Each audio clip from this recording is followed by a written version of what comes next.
Eu saúdo a igreja na paz do Senhor. Amém. Eu quero em primeiro lugar agradecer a Deus pela vida das irmãs que faz o ciclo de oração aqui nesse setor, na congregação Polo, na pessoa da nossa irmã Irenilda, irmã Ana Paula, irmã Solange e as suas companheiras que aqui estão. Parabenizar a todas aquelas que fazem o ciclo de oração aqui nesse lugar. Eu sou reconhecedora que é Deus que tem levantado estas mulheres e que nós que fazemos parte da coordenação do círculo de oração, nós não temos a mínima condição de dar conta de um trabalho tão grande só. E para isso, Deus, como é sábio, como é o Senhor da sua obra, levantou ajudadoras para nos ajudar. Eu quero agradecer a Deus, parabenizá-las pelos 18 anos de oração aqui neste lugar.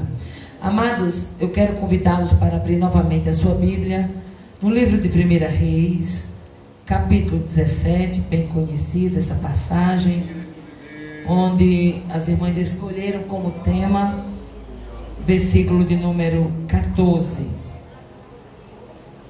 Eu quero ler apenas alguns versículos, versículo 12, 13 e 14, que diz assim: Porém ela disse: Vive o Senhor teu Deus, que nem um bolo tenho, senão somente um punhado de farinha numa panela e um pouco de azeite numa botija.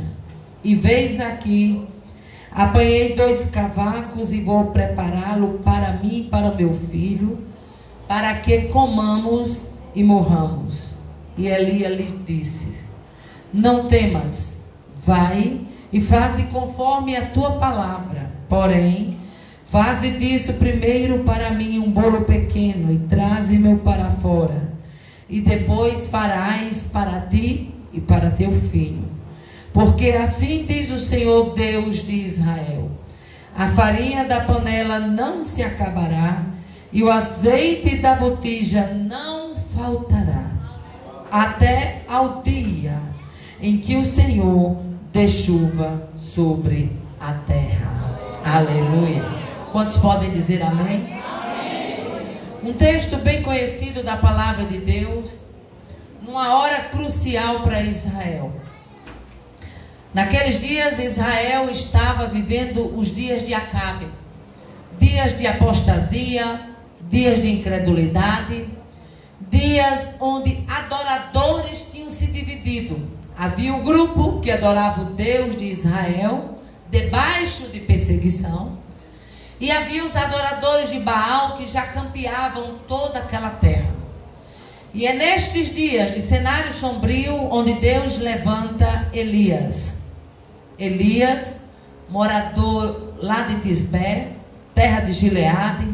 Deus levanta Elias numa hora em que é preciso dizer para o povo da terra quem era o Senhor que mandava em Israel.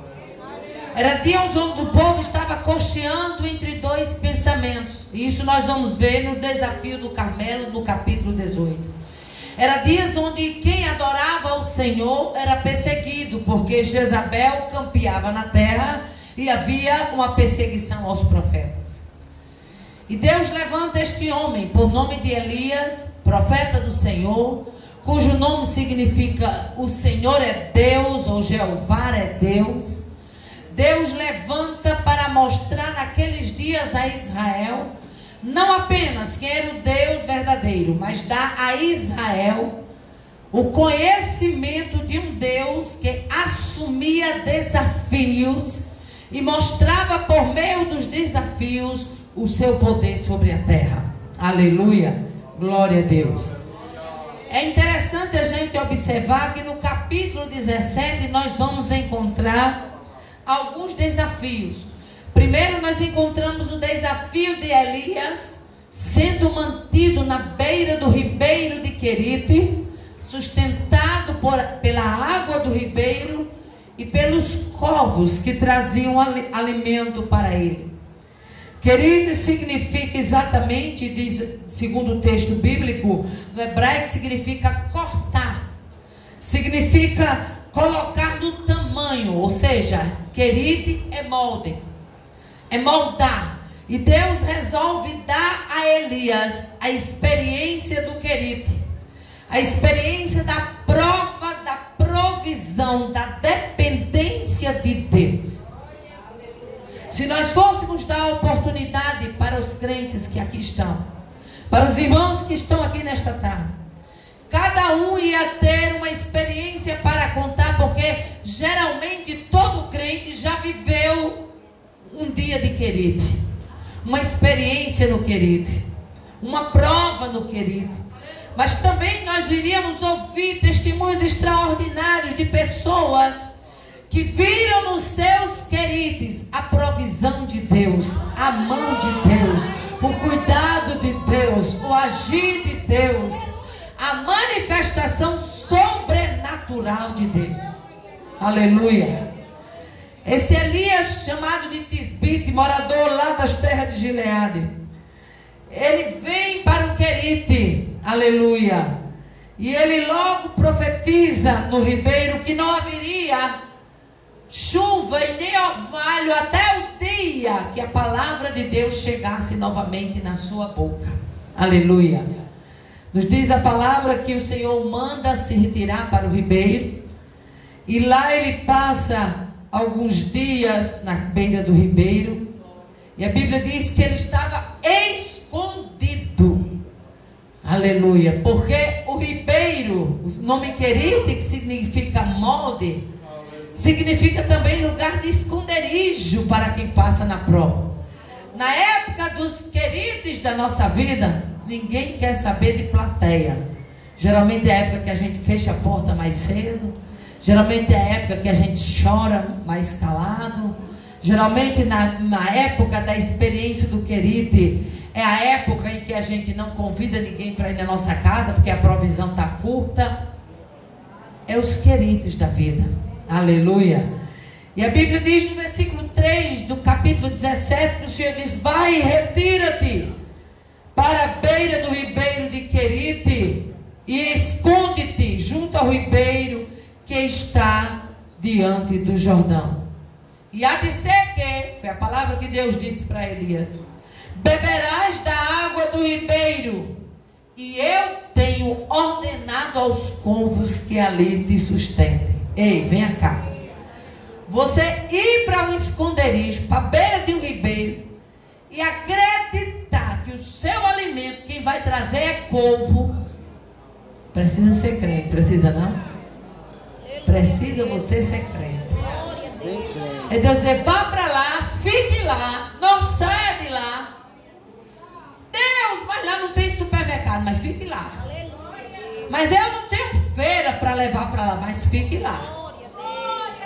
Mas lá não tem vizinho, mas fique lá. E como é que vai ser? Lá tem os corvos que eu ordenei, aleluia, para que lá, ali, eles te sustentem. Oh, aleluia, glória a Deus, aleluia. Mas a Bíblia diz também no versículo de número 4, aliás 5, diz que ele foi e fez conforme a palavra do Senhor. Aleluia. Ou seja, nós podemos entender que Elias, se você vai ver no capítulo 17, teve o desafio do Querite, teve o desafio de Sarepta, aleluia, teve o desafio da ressurreição do filho desta viúva, e aí ele está fortalecido para chegar no capítulo 18 e desafiar os profetas de Baal, porque já tinha passado a experiência do Querite, a experiência de Sarepta, aleluia.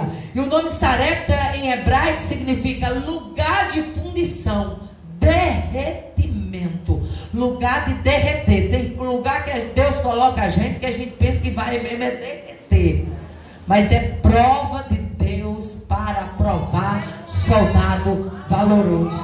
Aleluia.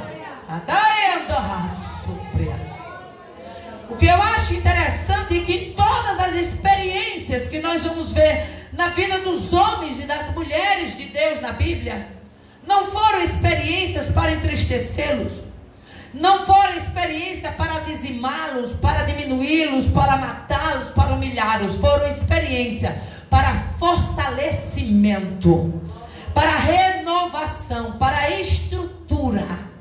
Eu posso afirmar que o desafio enfrentado por Elias no capítulo 18 no Carmelo, ele teve um período preparatório, o ribeiro, a Sarepta, aleluia, tudo que Deus havia proporcionado na trajetória de vida de Elias, deram a ele suporte, deram a ele fé, deram a ele confiança no Deus a quem ele servia. Assim também como essa prova, ela veio para te dar confiança no Deus a quem você serve. Aleluia. E aí a Bíblia nos diz que os corvos traziam pão e carne pela manhã, e também pão e carne à noite. Aleluia. Glória a Deus. E tem uma versão que diz que era como se o pão tivesse sido assado em brasas. Ou seja, devia vir quentinho, né? Aleluia. Glória a Deus. Deus proporciona essa experiência.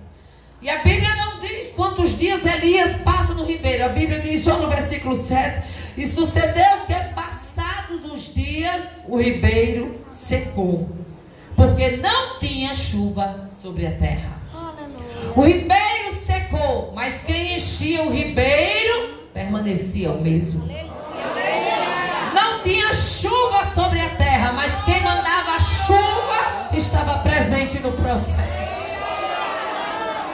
Não tinha alimento nem água agora, mas o Deus que tinha dado escape na beira do Querite era o mesmo Deus que estava abrindo a porta de Sarepta para o profeta.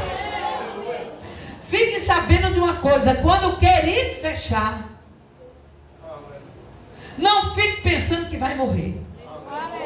Não fique pensando que vai acabar. Não fique pensando que é fim de linha. Quando o Querite parar de produzir água, é porque Deus está abrindo uma nova oportunidade de manutenção.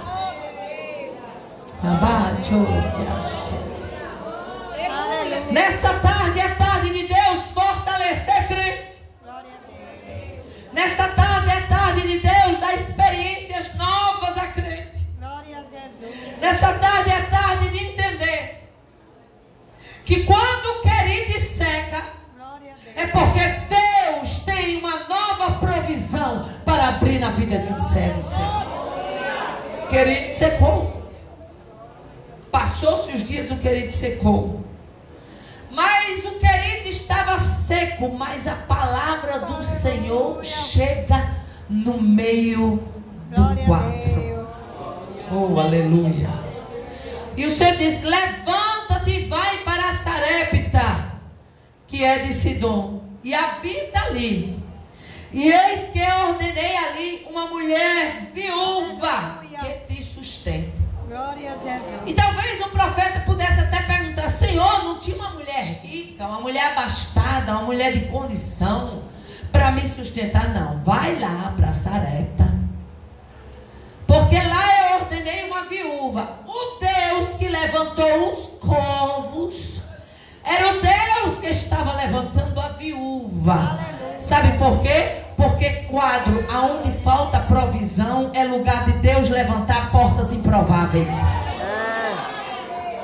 Vou repetir, porque Deus está me dando graça e autoridade para isso. Quadro onde falta provisão é lugar para Deus levantar, aleluia, provisão improvável. Deus faz acontecer o imprevisível aonde falta provisão. Aleluia. Aleluia. Deus faz acontecer, aleluia, com quem não pode acontecer. Havia muitas mulheres, aleluia, em Sarepta. Havia muitas mulheres no território de Sidom, mas Deus quis usar a viúva. E aí? Glória a Jesus. Aleluia, Deus. Glória a Deus. Usou o corvo na viúva. Nessa tarde é tarde de receber bênção quem é profeta, e é tarde de receber bênção quem não tem provisão.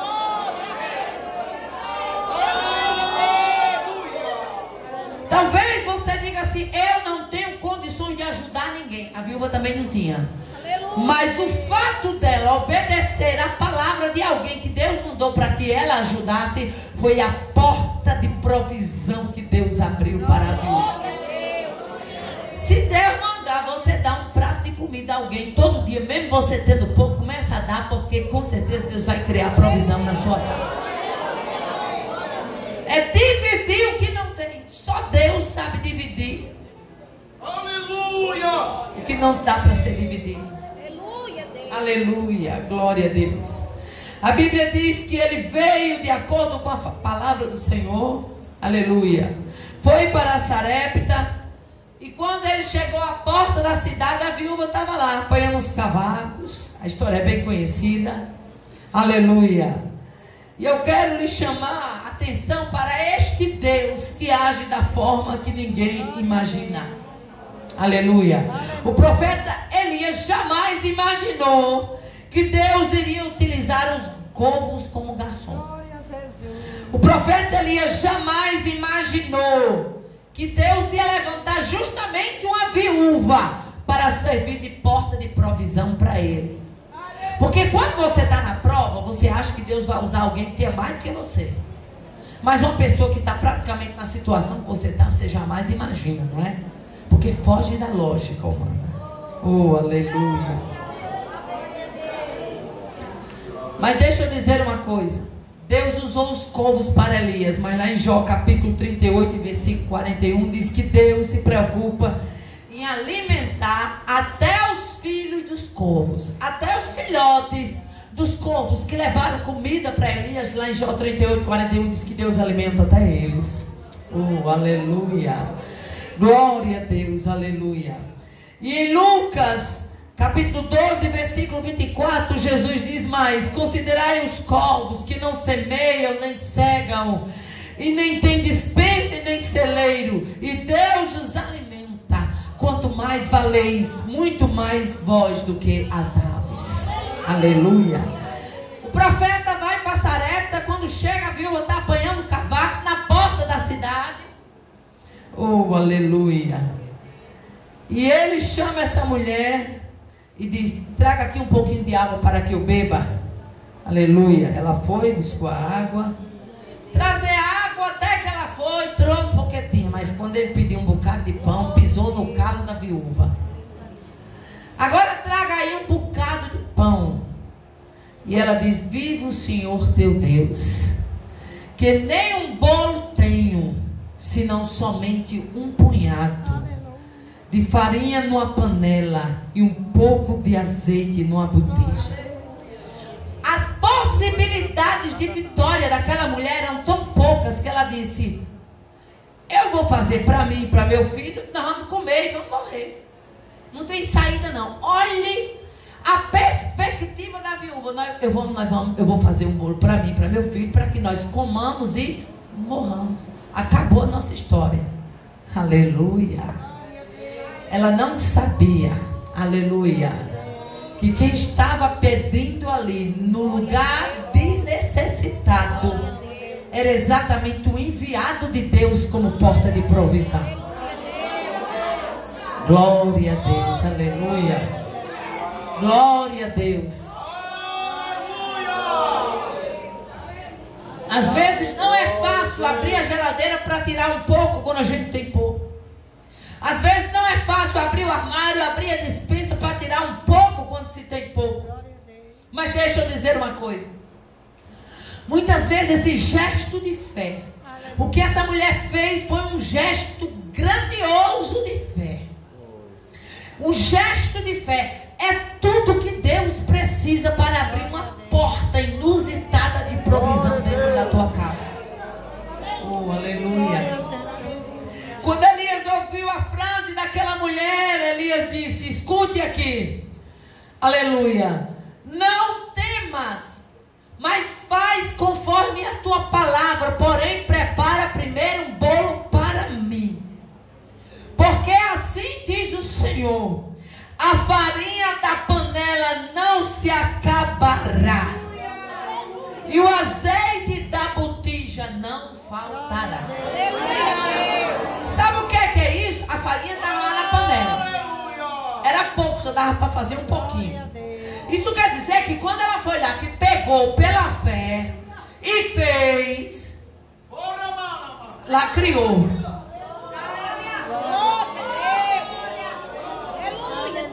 Quando ela tirou o azeite da botija para temperar a massa, para fazer o bolo, a botija criou. Quando ela voltou para olhar outra vez, a Bíblia não diz, mas eu creio, quando ela voltou já estava a vasilha cheia e a botija cheia. E tem mais, ela era tirando e todo dia a vasilha cheia, a botija cheia. Ah, daí a sorimi que arrasa. Deus tem porta para abrir.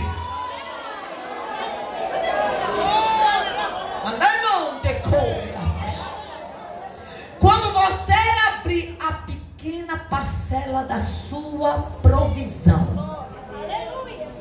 Deixa eu abrir aqui um parênteses, porque quando eu abro esse parênteses, Deus fala com alguém específico. Alguns anos atrás, muitos anos atrás, eu estava começando a pregar e eu comecei a engordar muito. E eu tinha muita roupa, mas quando comecei a engordar muito, sabe aquela época que você está cheio de roupa e sem roupa? E aí eu fiquei de uma maneira que eu não tinha para onde me socorrer. A situação estava difícil, não tinha como. E só tinha duas roupas que cabiam em mim, um conjunto verde e um conjunto branco. Era saia e blaze branco, saia e blaze verde. Ou você me via de verde ou você me via de branco. E quando eu queria ser chique, eu usava uma peça branca com a outra verde. Entendeu? E aí um dia minha sogra chegou lá em casa e disse: Aparecida, teve uma campanha lá em Areia Branca e deu uma chuva de muito novo convertido. Muita gente aceitou Jesus lá. E ela disse: Aparecida, Areia Branca está cheia de novo convertido. Mas eu fiquei com pena. As irmãs nova convertida mandaram um bilhete dizendo que não estão indo para a igreja porque elas não têm roupa de crente, porque tudo era mulher do mundo que usava isso, usava aquilo, aquilo outro, e não tem roupa de crente. E na mesma hora o Senhor falou no meu coração e disse: você tem tanta roupa, mas não lhe serve. E eu falei para ela: guarda aí um pouquinho. Fui lá no meu guarda-roupa, irmão, eu já fiz isso. Eu estou contando isso, não é para mim engrandecimento não, é porque eu já fiz isso 2 vezes. Fiz a terceira agora praticamente. Sabe de você pegar toda a sua roupa e dar toda a sua roupa de uma vez só? E eu peguei aquele sacolão, botei, fui só dobrando e enchi aqueles sacolões, 2 sacolões daqueles grandes da Riachuelo. E saí puxando, porque não dava conta, puxando do quarto afora. Ela disse: o que é isso? Eu disse: as roupas para a senhora levar para as irmãs de Areia Branca. Ela falou: criatura, é roupa demais. Ela pegou, olhou e disse: naquele tempo, era um tempo que estava usando, quem lembra aqui, de seda javanesa, era? Menina, seda javanesa era o auge. Muita roupa de seda javanesa, de linho bordado, muita roupa de linho bordado, de seda javanesa. E ela disse: mas só é tecido bom. Eu digo: porque elas são as princesas de Jesus e Jesus não manda dar nada ruim a ninguém. Glória a Deus. E ela levou, irmãos. E ela levou, e eu fiquei com aquele guarda-roupa. Se você abrisse, você ia ver 2 roupas penduradas, agenda cheia e 2 roupas penduradas. Aleluia. E eu pregando Mossoró todo, região toda, desse jeito que ninguém sabia. Quando foi um dia, eu cheguei lá em casa, estava um pacote enorme em cima da minha mesa de copa, e Miriam ainda era pequena, minha menina, e disse: mãe, isso foi uma irmã da Igreja de Cristo. Ela veio e deixou esse pacote, tem um bilhetinho aí. Quando eu abri aquele bilhete, ela dizia assim: irmã Aparecida, a senhora já nos atendeu tantas vezes na nossa congregação e nós nunca fizemos nada pela senhora. E a gente vê o nosso coração da gente mandar esse presente para a senhora. Receba das irmãs da Igreja de Cristo com muito carinho. Irmãs, até hoje aquela botija nunca faltou. Glória a Deus. Aleluia, Deus. Até hoje na minha casa você não encontra menos do que 20 cortes de tecido para fazer roupa. E eu me lembrei disso agora e estou compartilhando com vocês para você saber que muitas vezes Deus faz conosco como fez com aquela viúva. É pedindo do seu pouco, mas é o seu pouco, é nele, é neste gesto de fé que Deus quer.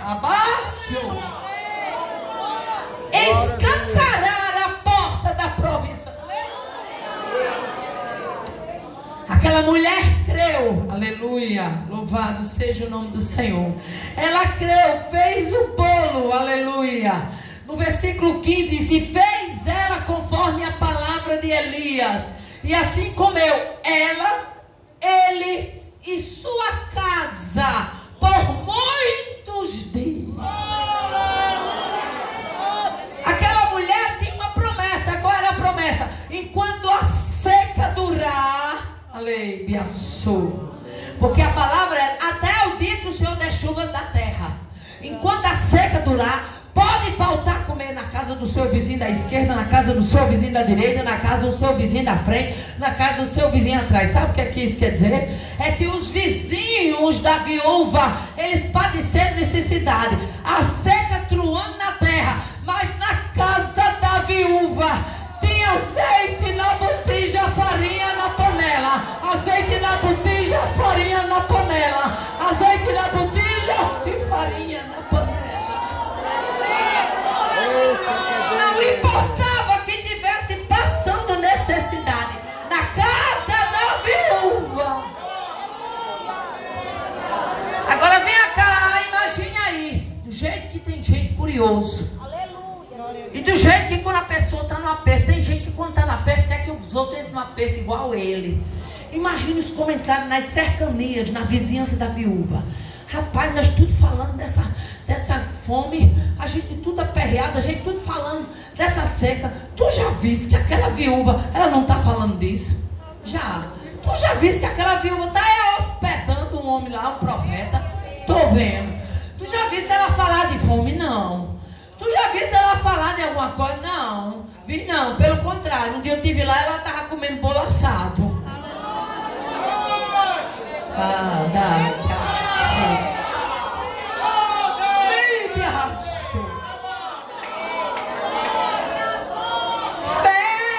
Fé é motor para gerar milagre.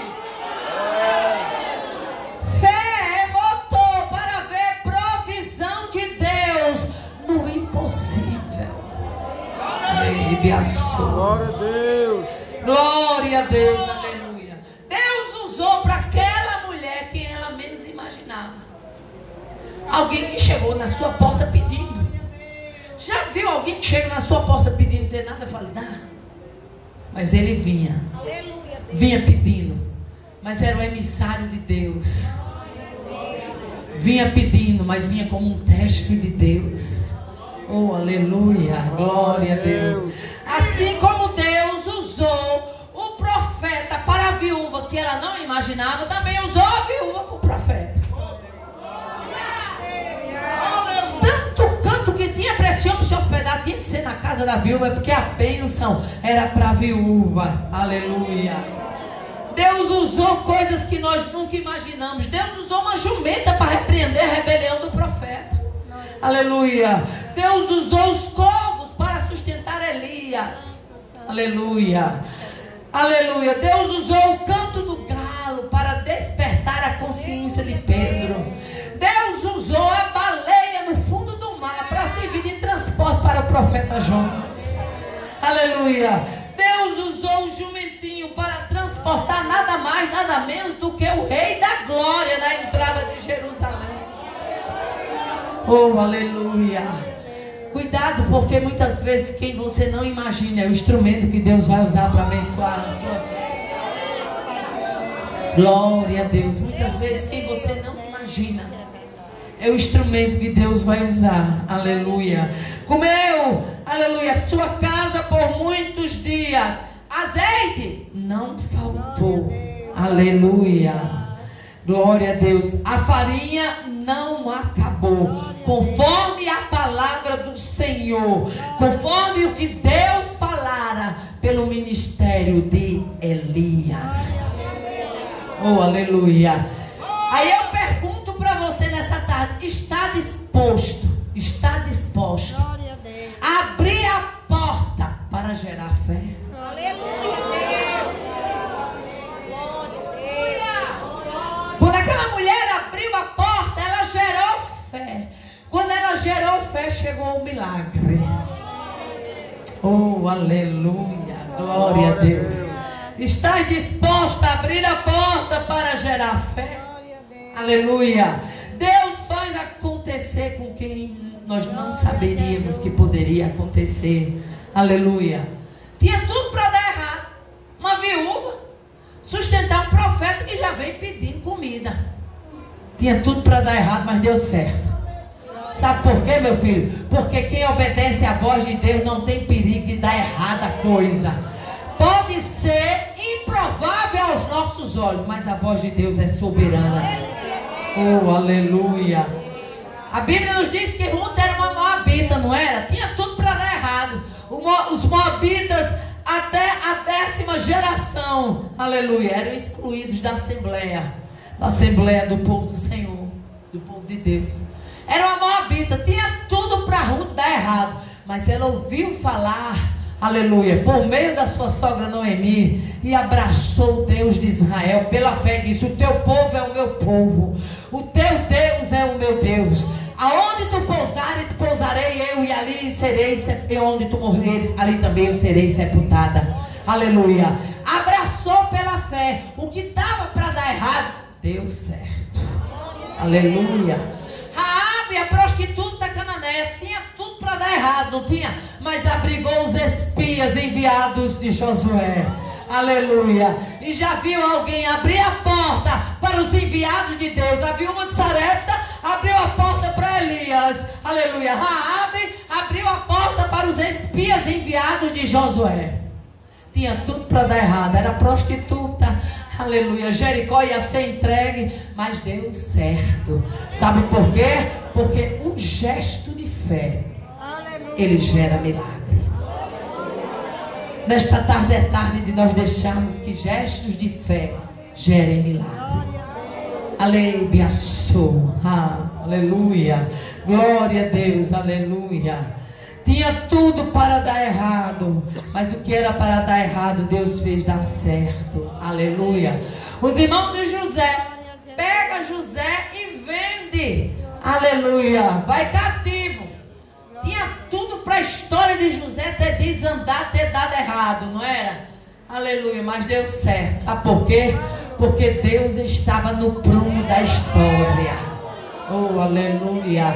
Quando Deus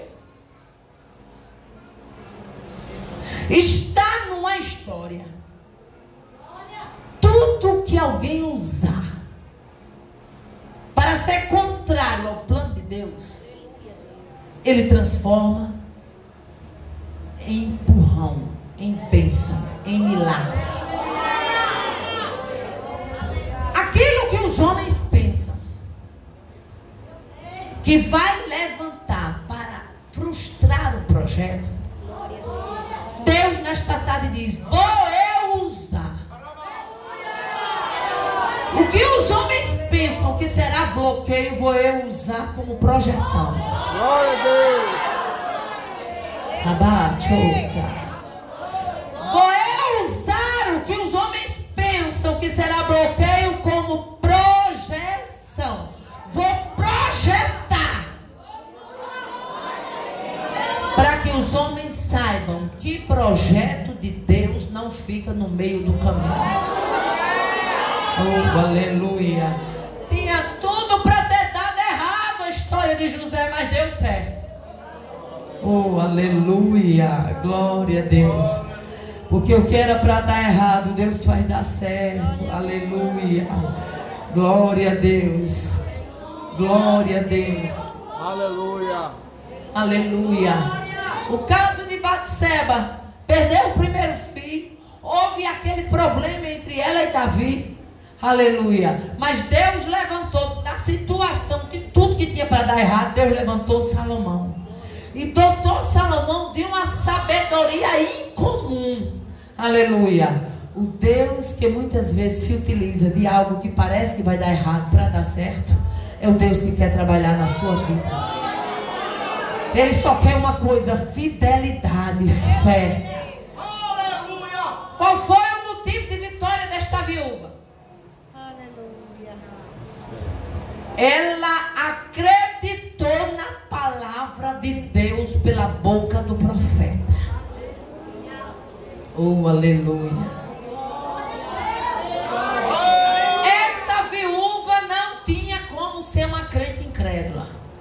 Porque tem crente que ele nem crê no milagre na vida dele. E ele se acha no direito de duvidar do milagre na vida do outro. Sabia? Sabia que tem gente que ele não crê no milagre nem na vida dele. Aí fica querendo duvidar do milagre na vida do outro. É o outro dizendo que vai acontecer. Ele, será, mulher?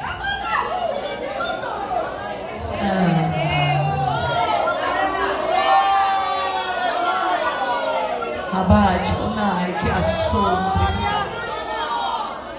Deixa eu abrir aqui um parênteses, que dificilmente eu falo isso, mas deixa eu abrir aqui um parênteses. Era o ano de 90. Eu estava no fundo do poço da depressão. Cansei de chegar na igreja, muitas vezes o banco que eu sentava, se tivesse gente, se levantava, porque parecia que depressão era lepra. Quem olhava, achava que tinha tudo para dar errado. Mas Deus enviou na minha casa, numa tarde como essa, pastor Demésio de saudosa memória, irmã Isabel. E eu me lembro que eu recebi pastor Demésio e irmã Isabel, eu estou abatida, topada, tomando remédio forte, diazepam, triptanol e tantos outros. Não tenho vergonha de contar. Sabe por quê? Porque eu sei o Deus de quem eu sou e a quem eu sou. E naquela tarde, aquela mulher que estava ali, pastor Demétrio, disse: ajoelha aqui, minha filha. Eu me ajoelhei chorando. Pastor Demétrio olhou para mim e disse: eu vou orar por ela. Olhou para Isabel e disse: Isabel, essa mulher ainda vai andar os 4 cantos da terra, Isabel. Isabel, Deus vai levar essa mulher muito longe. Isabel, eu estou vendo uma coisa tão linda. Isabel, eu posso até não viver, mas quem for vivo verá. A obra que Deus tem para fazer na vida desta mulher é muito grande, Isabel. E ele começou a falar em língua, ele começou a transbordar na sala da minha casa. E eu ajoelhada, doente, eu pensei: o que é que esse pastor está vendo que eu não estou vendo? Que projeto é esse? Uma mulher doente que não consegue, vive com medo dentro de casa, tomando um remédio controlado, com 3 filhas pequenas para criar e sem saber nem se vai poder criar. Que projeto é esse?